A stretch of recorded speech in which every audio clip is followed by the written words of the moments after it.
TNPSC போட்டித் தேர்வு மாணவர்கள் அனைவருக்கும் மனமார்ந்த வாழ்த்துக்களும் பாராட்டுகளும். நாம் இந்த வீடியோவில் டிஎன்பிஎஸ்சி குரூப் 2 மெயின்ஸ் தேர்வுக்கு எப்படி தயாராவது, என்னென்ன புத்தகங்கள் படிப்பது, தேர்வு முறை எப்படி இருக்கும், எத்தனை மதிப்பெண்கள் கேட்பார்கள் ஒவ்வொரு அலைகளிலிருந்து என்பதை பற்றிய விவரங்களை இப்போது பார்க்கலாம் நண்பர்களே. அதாவது நேற்று நடந்து முடிந்த குரூப் 2 பிலிமினரி தேர்வை பார்க்கும்போது தேர்வானது கடினமாகத்தான் இருந்தது நண்பர்களே, எளிமை என்று சொல்ல முடியாது. இருந்தாலும் நாம் அடுத்தடுத்து பயணிக்க வேண்டிய தூரம் நிறைய இருக்கிறது. அதனால் அதை பற்றி கவலைப்பட தேவையில்லை. நாம் அடுத்து மெயின்ஸ் தேர்வுக்கு தயாராகும் நண்பர்களே. இப்பொழுது குரூப் 2 மெயின்ஸ் தேர்வுக்கான பாடத்திட்டம் மற்றும் சிறந்த பெஸ்ட் ரெஃபரன்ஸ் புத்தகம் மற்றும் ஒவ்வொரு அலகிலும் எத்தனை கேள்விகள் கேட்பார்கள் என்பதை பற்றி பார்க்கலாம். நாம் ஏற்கனவே சென்ற வகுப்பில் குரூப் 2A மெயின்ஸ் தேர்வுக்கான அனைத்து விவரங்களையும் பார்த்திருக்கிறோம் நண்பர்களே. அதாவது குரூப் 2A மெயின்ஸ் தேர்வுக்கான பாடத்திட்டம் மற்றும் தமிழ் தகுதி தேர்வுக்கான பாடத்திட்டம், அதற்கு எத்தனை மதிப்பெண்கள், எத்தனை கேள்விகள் கேட்பார்கள், என்னென்ன புத்தகங்கள் படிக்க வேண்டும் என்ற அனைத்து விவரங்களையும் பார்த்திருக்கிறோம் நண்பர்களே. பார்க்காதவர்கள் பார்த்து கொள்ளுங்கள். நம்முடைய யூடியூப் சேனலையும் டெலகிராமில் பதிவேற்றம் செய்யப்பட்டுள்ளது. அதுபோக குரூப் 2A மெயின்ஸ் தேர்வுக்கான பாடத்திட்டம் மற்றும் தமிழ் தகுதி தேர்வுக்கான பாடத்திட்டமும் நம்முடைய டெலகிராம் சேனலில் பதிவேற்றம் செய்யப்பட்டுள்ளது நண்பர்களே. டெலகிராம் சேனலில் இணைந்து கொள்ளுங்கள். அனைத்து பிடிஎஃப்பும் அதில் கிடைக்கும். இப்பொழுது குரூப் 2 மெயின்ஸ் தேர்வுக்கான பாடத்திட்டத்தை பற்றி பார்க்கலாம். அதாவது இதற்கு முன்பாக ஒரு ஓவர்வியூவாக கட் ஆஃப் எவ்வளவு இருந்தால் மெயின்ஸ் படிக்கலாம் என்பதை பார்த்து விடலாம் நண்பர்களே. அதாவது இன்னும் ஒரு சில நாட்களில் டிஎன்பிஎஸ்சி தேர்வு ஆணையத்தால் குரூப் 2 தேர்வுக்கான தேர்வு குறிப்புகள், அதாவது ஆன்சர் கீ வெளியிட்டு விடுவார்கள் நண்பர்களே. அதை சரிபார்த்து கொள்ளுங்கள். அதாவது பயிற்சி மையங்கள் ஒரு உத்தேசமான விடை குறிப்பை வெளியிட்டு இருப்பார்கள். அதற்கும் டிஎன்பிஎஸ்சியால் வெளியிடுகிற விடை குறிப்பிற்கும் நிறைய வேறுபாடுகள் இருக்கும் நண்பர்களே. எனவே இன்னும் சில நாட்கள் காத்திருந்து டிஎன்பிஎஸ்சியால் வெளியிடக்கூடிய அந்த ஆன்சர் கீயை சரிபார்த்து கொள்ளுங்கள். அதன் அடிப்படையில் நீங்கள் ஒரு 150 வினாக்கள் சரியாக பதிலளித்திருந்தால் நீங்கள் மெயின்ஸ் தேர்வுக்கு கட்டாயம் படிக்கலாம் நண்பர்களே. அதாவது நான் சொல்வது டிஎன்பிஎஸ்சி ஆன்சர் கீயின் படி 150 வினாக்கள் சரியாக பதிலளித்திருந்தால் நீங்கள் மெயின்ஸ் தேர்வுக்கு படிக்க ஆரம்பித்து விடுங்கள். உங்களுக்கு கட்டாயமாக கிடைக்கும். அதுபோக ரிசர்வேஷன் என்று சொல்லக்கூடிய பிரிவினருக்கு 10 மதிப்பெண்கள் குறையும். அதற்கடுத்து தமிழ் வழி மாணவர்களுக்கு இன்னும் 10 மதிப்பெண்கள் குறையும் நண்பர்களே. அதை கட் ஆஃப் பற்றிய விவரங்கள் ஏற்கனவே பதிவேற்றம் செய்யப்பட்டுள்ளது. அதை பார்த்து கொள்ளுங்கள் நண்பர்களே. இப்போது தேர்வுக்கு எப்படி தயாராவது, பாடத்திட்டம் என்னென்ன, எத்தனை மதிப்பெண்கள் கேட்கிறார்கள், எத்தனை வினாக்கள் என்பதை பார்த்து விடலாம் நண்பர்களே. முதல் யூனிட், அதாவது குரூப் 2 மெயின்ஸ் தேர்வுக்கான முதல் யூனிட். மொத்தம் 7 யூனிட் கொடுத்திருக்கிறார்கள் நண்பர்களே. அதில் முதல் unit modern history of India with special reference to Tamil Nadu. அதாவது இந்தியாவின் நவீன கால வரலாறு, குறிப்பாக தமிழ்நாட்டினுடைய வரலாறு என்று கொடுத்திருக்கிறார்கள். இதற்கு 40 மதிப்பெண்கள் நிர்ணயித்திருக்கிறார்கள் நண்பர்களே. அதாவது யூனிட் 1க்கு 40 மதிப்பெண்கள் நிர்ணயித்திருக்கிறார்கள். குரூப் 2A மெயின்ஸ் தேர்வுக்கு கேள்விகள் நிர்ணயித்திருந்தார்கள். இதற்கு 40 மதிப்பெண்கள் நிர்ணயித்திருக்கிறார்கள் நண்பர்களே. சரி, அந்த 40 மதிப்பெண்கள் எப்படி இருக்கும் என்று பார்த்தால், அதாவது தேர்வு திட்டமானது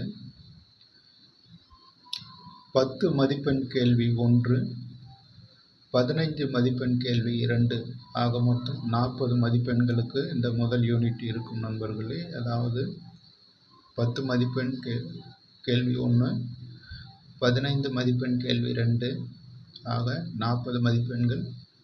சரி, இதற்கு ஒரு சிறந்த ரெஃபரன்ஸ் புத்தகத்தை பற்றி பார்க்கலாம் நண்பர்களே. Modern history of India with specific reference to Tamil Nadu. இதற்கு ஸ்பெக்ட்ரம் பப்ளிகேஷன் மாடர்ன் இந்தியா புத்தகம் கட்டாயமாக படிக்க வேண்டும் நண்பர்களே. ஏனென்றால் மெயின் தேர்வுக்கு அதிலிருந்து தான் கேட்கிறார்கள். அதுபோக தற்கால தமிழ்நாட்டு வரலாறு பேராசிரியர் கா. வெங்கடேசன் அவர்கள் எழுதிய புத்தகத்தை படிக்க வேண்டும். அதற்கடுத்து இந்திய விடுதலை போராட்ட வரலாறு பேராசிரியர் கா. வெங்கடேசன் அவர்கள் எழுதிய புத்தகத்தை படிக்கணும் நண்பர்களே. இந்த புத்தகங்கள் உங்களுக்கு நிச்சயமாக கை கொடுக்கும். பெரும்பாலான கேள்விகள் இதிலிருந்து தான் வரும். அதற்கடுத்து +2 ஸ்கூல் புத்தகம், அதாவது 12ஆம் வகுப்பு வரலாறு புத்தகத்தை ஒரு முறை படித்து விடுங்கள் நண்பர்களே. அதில் நிறைய தகவல்கள் இருக்கிறது. அது உங்களுக்கு கை கொடுக்கும். இந்த 4 புத்தகங்களே இந்த முதல் யூனிட் போதுமானது நண்பர்களே. நீங்கள் 40 மதிப்பெண்கள் எடுப்பதற்கு தேவையான தகவல்களை இது கொண்டிருக்கிறது. அதற்கடுத்து 2வது unit Tamil society culture and heritage, அதாவது தமிழ் சமூகம் பண்பாடு மற்றும் பாரம்பரியம் என்ற தலைப்பில் 30 மார்க் கொடுத்திருக்கிறார்கள் நண்பர்களே. அதாவது 30 மதிப்பெண்கள் கொடுத்திருக்கிறார்கள். இந்த 30 மதிப்பெண்களானது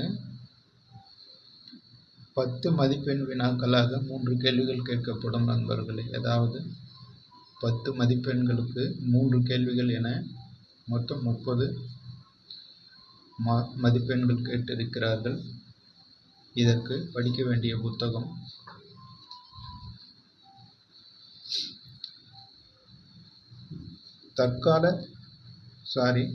தமிழர் நாகரிகம் பண்பாடும் தட்சிணாமூர்த்தி அவர்கள் எழுதிய புத்தகத்தை படிக்க வேண்டும். அதுபோக தமிழக மக்களும் பண்பாடும் டாக்டர் கே. பிள்ளை அவர்கள் எழுதிய புத்தகத்தை படிக்கலாம் நண்பர்களே. இந்த 2 புத்தகங்களில் ஏதாவது ஒன்றை வாங்கி படித்துக் கொள்ளுங்கள். அதாவது தட்சிணாமூர்த்தி அவர்கள் எழுதிய புத்தகம் சற்று எளிமையாக இருக்கும், புரிந்து கொள்ளலாம். கே. பிள்ளை அவர்கள் எழுதிய புத்தகம் சற்று கடினமாக இருக்கும் நண்பர்களே. உங்கள் விருப்பத்திற்கு ஏற்றபடி ஏதாவது ஒரு புத்தகத்தை வாங்கிக் கொள்ளுங்கள். அதுபோக தொல்லியல் பற்றிய தகவல்களுக்கு தமிழ்நாடு அரசாங்கத்தால் வெளியிட்ட பாலிசி நோட்ஸ் என்ற ஒரு PDF இருக்கிறது நண்பர்களே. அது 200 பக்கத்துக்கு மேல் இருக்கிறது. அதுவே போதுமானது. அது நம்முடைய டெலகிராம் சேனலில் பதிவேற்றம் செய்யப்பட்டுள்ளது நண்பர்களே. அதை பார்த்து கொள்ளுங்கள். அதுபோக திருக்குறள் பற்றிய தகவல்களுக்கு முனைவர் தேவிரா அவர்கள் எழுதிய தமிழ் இலக்கிய வரலாறு புத்தகம் போதும். அப்படி இல்லை என்றால் முனைவர் பாக்கியமேரி அவர்கள் எழுதிய வகைமை நோக்கில் தமிழ் இலக்கிய வரலாறு என்ற புத்தகத்தை ஒரு முறை பார்த்து விடுங்கள் நண்பர்களே. இந்த புத்தகங்களே தமிழ் சமூகம் மற்றும் கல்ச்சர் அண்ட் ஹெரிட்டேஜ் என்ற பகுதிக்கு போதுமானது நண்பர்களே. இது 30 மதிப்பெண்கள் இதில் எடுப்பதற்கு இதுவே போதும். அதற்கடுத்து 3வது unit social issues in India with specific reference to Tamil Nadu, அதாவது இந்தியாவின் சமூக பிரச்சனைகள் குறிப்பாக தமிழ்நாடு என்று கொடுத்திருக்கிறார்கள். இதற்கு 50 மதிப்பெண்கள் நிர்ணயித்திருக்கிறார்கள் நண்பர்களே, அதிகபட்சமான மதிப்பெண். இந்த 50 மதிப்பெண்கள் எப்படி இருக்கும் என்றால் 10 மதிப்பெண் வினாக்கள் 2ம் 15 மதிப்பெண் வினாக்கள் 2ம் ஆக மொத்தம் 50 மதிப்பெண்கள் கொண்டதாக இருக்கும் நண்பர்களே. அதாவது 10 மார்க் கேள்வி 2, 15 மார்க் கேள்வி 2 ஆக மொத்தம் 50 மதிப்பெண்களுக்கு இந்த 3வது யூனிட் இருக்கிறது. இதற்கு படிக்க வேண்டிய புத்தகங்கள் பா. சிவா அவர்கள் எழுதிய சமூக பொருளாதார பிரச்சனைகள் என்ற புத்தகம் அற்புதமானது நண்பர்களே. அது ஒரு புத்தகமே போதுமானது. எக்கச்சக்கமான தகவல்கள் கொடுத்திருக்கிறார்கள். அதை தாண்டி கேள்விகள் கேட்பதற்கு வாய்ப்பில்லை. எனவே கூடுமான வரையில் அந்த புத்தகத்தை வாங்கி படியுங்கள். ஆங்கிலத்தில் படிக்க நினைப்பவர்கள் ராம் அகுஜா அவர்கள் எழுதிய சோஷியல் இஷ்யூஸ் இன் இந்தியா என்ற புத்தகத்தை வாங்கி படியுங்கள் நண்பர்களே. இந்த 2 புத்தகங்கள் ஏதேனும் ஒன்றை வாங்கி படியுங்கள். நிச்சயமாக உங்கள் வெற்றிக்கு அது துணை நிற்கும். அப்படி வாங்க இயலாதவர்கள் கவலைப்பட தேவையில்லை நண்பர்களே. நம்முடைய அகாடமியால் பயிற்சி வகுப்பு தொடங்க இருக்கிறது சில நாட்களில். அந்த பயிற்சி வகுப்புகளில் மேற்குறிப்பிட்ட புத்தகங்களிலிருந்து தொகுத்து பயிற்சி வகுப்பானது நடைபெறும் நண்பர்களே. நீங்கள் பார்த்து பயன்பெறலாம், கவலைப்பட தேவையில்லை. வாங்க முடியவர்கள் வாங்கி படியுங்கள் நண்பர்களே, தவறு எதுவும் இல்லை. அடுத்து 4வது unit science and technology in development, அதாவது அறிவியல் தொழில்நுட்பம் முன்னேற்றம் அல்லது வளர்ச்சி. இதற்கு 40 மதிப்பெண்கள் நிர்ணயித்திருக்கிறார்கள் நண்பர்களே. இந்த 40 மதிப்பெண்கள் 10 மதிப்பெண் கேள்வி 1, 15 மதிப்பெண் கேள்வி 2 ஆக மொத்தம் 40 மதிப்பெண்கள் இதில் கேட்கிறார்கள். இதற்கு படிக்க வேண்டிய புத்தகங்கள் இளையராஜா கண்ணன் அவர்கள் எழுதிய அறிவியல் மற்றும் தொழில்நுட்பம் என்ற புத்தகம், அதாவது தமிழ் வழியில் படிப்பவர்களுக்கு இந்த புத்தகம் சிறப்பாக இருக்கும் நண்பர்களே. இளையராஜா கண்ணன் அவர்கள் எழுதிய அறிவியல் தொழில்நுட்பம் என்ற புத்தகத்தை வாங்கி படியுங்கள். ஆங்கிலத்தில் படிக்க நினைப்பவர்கள் டாடா மெக்ரா ஹில் அவர்கள் எழுதிய பப்ளிகேஷன் வெளிவந்த சயின்ஸ் அண்ட் டெக்னாலஜி, அதாவது புதிய பதிப்பு, இப்போ சமீபத்திய பதிப்பை வாங்கி படியுங்கள் நண்பர்களே. அது அற்புதமாக இருக்கிறது. தமிழ் வழி மாணவர்களும் அதை படித்து புரிந்து கொள்ளும்படியாகத்தான் இருக்கிறது. உங்கள் விருப்பத்திற்கு ஏற்றாற்போல் ஏதேனும் ஒரு புத்தகத்தை வாங்கி படியுங்கள். அதுபோக செய்தித்தாள்களில் வருகிற அறிவியல் தொழில்நுட்பம் பற்றிய தகவல்களை சேகரித்துக் கொள்ளுங்கள் நண்பர்களே. அதிலிருந்தும் சில கேள்விகள் கேட்பார்கள். இவையே இந்த 4ஆம் யூனிட்டிற்கு போதுமானது நண்பர்களே. அதற்கடுத்து unit 5 constitution, polity and governance in India with specific reference to Tamil Nadu. 60 மதிப்பெண்கள் நிர்ணயித்திருக்கிறார்கள் நண்பர்களே. அதாவது குரூப் 2 மெயின்ஸ் பாடத்திட்டத்தில் அதிகப்படியான மதிப்பெண்கள் கொடுத்திருக்கிறார்கள். அதாவது இந்த யூனிட் 5 என்று சொல்லக்கூடிய கான்ஸ்டிடியூஷன் அண்ட் பாலிட்டி பகுதிக்கு தான் அதிக மதிப்பெண்கள் நிர்ணயித்திருக்கிறார்கள் நண்பர்களே. அதாவது 60 மதிப்பெண்கள் கொடுத்திருக்கிறார்கள். இந்த ஒரு பகுதியை படித்தாலே நீங்கள் ஓரளவு பாதி வெற்றி அடைந்து விட முடியும் நண்பர்களே. இந்த 60 மதிப்பெண்கள் எப்படி நிர்ணயித்திருக்கிறார்கள் என்றால் 10 மதிப்பெண் கேள்வி 3, 15 மதிப்பெண் கேள்வி 2 ஆக மொத்தம் 60 மதிப்பெண்கள் நிர்ணயித்திருக்கிறார்கள் நண்பர்களே. அதாவது 10 மதிப்பெண் கேள்வி 3 30 மதிப்பெண்கள், 15 மதிப்பெண் கேள்வி 2 அதுவும் 30 மதிப்பெண்கள், ஆக மொத்தம் 60 மதிப்பெண்கள் நிர்ணயித்திருக்கிறார்கள். இதற்கு படிக்க வேண்டிய புத்தகங்கள் லட்சுமிகாந்த் அவர்கள் எழுதிய இந்தியன் பாலிட்டி புத்தகம் போதுமானது நண்பர்களே. அது ஒரு பெரிய கலைக்களஞ்சியம். அதில் இல்லாத தகவல்களே இல்லை என்று சொல்லலாம். அதை படியுங்கள். தமிழ் வழியில் படிக்க நினைப்பவர்கள் பேராசிரியர் கா. வெங்கடேசன் அவர்கள் எழுதிய இந்திய அரசியலமைப்பு என்ற புத்தகம் படியுங்கள் நண்பர்களே. அது சிறப்பாக இருக்கும். அதையும் தாண்டி பிரகதீஷ் பப்ளிகேஷனில் வெளியிடப்பட்டுள்ள இந்திய அரசியலமைப்பு புத்தகமும் சிறப்பாக இருக்கும் நண்பர்களே. இதில் ஏதேனும் ஒன்றை வாங்கி படித்துக் கொள்ளுங்கள். முழுமையாக படியுங்கள் நண்பர்களே. திரும்ப திரும்ப படியுங்கள். ஏனென்றால் இந்த பகுதியில் தான் அதிகமான மதிப்பெண்கள் நிர்ணயித்திருக்கிறார்கள், 60 மதிப்பெண்கள். இதில் ஒரு 50 மதிப்பெண்களுக்கு மேல் எடுப்பதற்கு முயற்சி செய்து விடுங்கள் நண்பர்களே. நான் மேற்சொன்ன புத்தகங்களை படித்தால் நீங்கள் நிச்சயமாக இந்த 60 மதிப்பெண்கள் எடுக்க முடியும். அதை படித்துக் கொள்ளுங்கள் நண்பர்களே. அதற்கடுத்து unit 6 Geography of India, Environment, Biodiversity and Disaster Management in India with specific reference to Tamil Nadu. 40 மதிப்பெண்கள் நிர்ணயித்திருக்கிறார்கள் நண்பர்களே. அதாவது யூனிட் 6 இந்தியாவின் புவியியல், சூழ்நிலையியல், பல்லுயிரியல், பேரிடர் மேலாண்மை, குறிப்பாக தமிழ்நாடு என்று கொடுத்திருக்கிறார்கள் நண்பர்களே. இந்த 40 மதிப்பெண்கள் எப்படி நிர்ணயித்திருக்கிறார்கள் என்று பார்த்தால் 10 மதிப்பெண் கேள்வி 1, 15 மதிப்பெண் கேள்வி 2 ஆக 40 மதிப்பெண்களுக்கு இந்த 6வது யூனிட் இருக்கிறது. இதற்கு படிக்க வேண்டிய புத்தகங்கள் பேராசிரியர் மஜித் உசைன் அவர்கள் எழுதிய ஜியாகிரபி ஆஃப் இந்தியா என்ற புத்தகம் இந்த எல்லா தகவல்களையும் கொண்டிருக்கிறது நண்பர்களே. அதாவது மேற்சொன்ன அனைத்து விதமான தலைப்புகளையும் முழுமையாகவும் சிறப்பாகவும் கொண்டிருக்கக்கூடிய ஒரு புத்தகம் தான் இந்த மஜித் உசைன் அவர்கள் எழுதிய ஜியாகிரபி ஆஃப் இந்தியா என்ற புத்தகம். இது ஆங்கிலத்தில் மட்டுமே கிடைக்கும் நண்பர்களே. ஆனால் தமிழ் வழி மாணவர்களும் படித்தால் புரிந்து கொள்ள முடியும். அவ்வளவு எளிமையாகத்தான் இருக்கும். இந்த புத்தகம் கண்டிப்பாக இதற்கு கை கொடுக்கும் நண்பர்களே. அதற்கடுத்து என்விரான்மெண்ட் என்ற பகுதிக்கு சங்கர் ஐஏஎஸ் அகாடமியால் வெளியிடப்பட்டுள்ள என்விரான்மெண்ட் என்ற லேட்டஸ்ட் பதிப்பை வாங்கிக் கொள்ளுங்கள் நண்பர்களே. அதாவது சமீபத்தில் வெளிவந்த புத்தகம். அது ஓரளவுக்கு சிறப்பாக இருக்கும் நண்பர்களே, அதை வாங்கிக் கொள்ளுங்கள். அதுபோக 10ஆம் வகுப்பு சோசியல் சயின்ஸ் புத்தகத்தில் உள்ள புவியியல் பகுதியில் தமிழக புவியியல் பற்றிய சில குறிப்புகள் கொடுத்திருக்கிறார்கள். அதை ஒரு முறை பார்த்து சொல்லுங்கள்.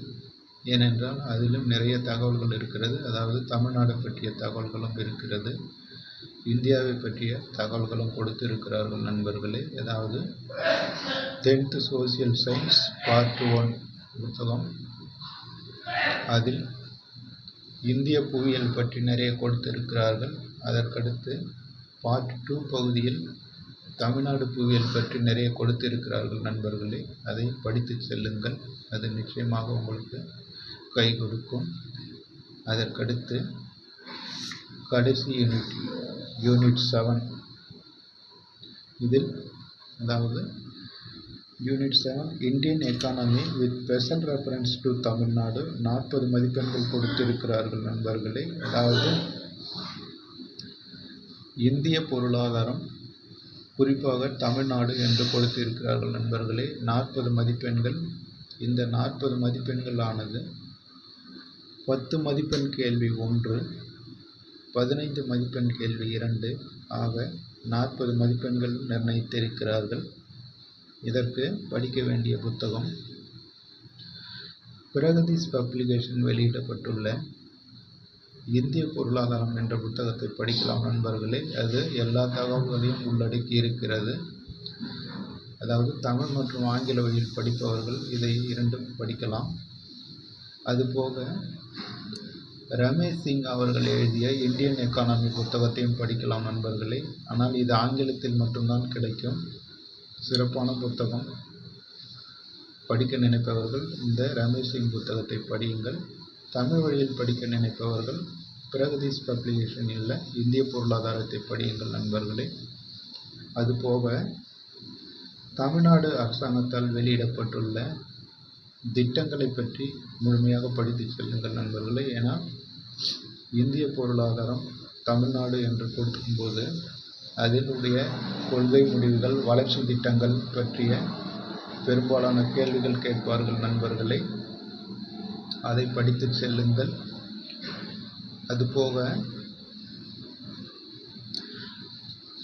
அவ்வப்போது அரசாங்கத்தால் அறிவிக்கக்கூடிய புதிய திட்டங்களையும் பார்த்து செல்லுங்கள் நண்பர்களே. ஏனென்றால் தமிழ்நாடு நிர்வாகம் சார்ந்த கேள்விகளும் இந்த இந்திய பொருளாதாரத்தில் கேட்பார்கள்.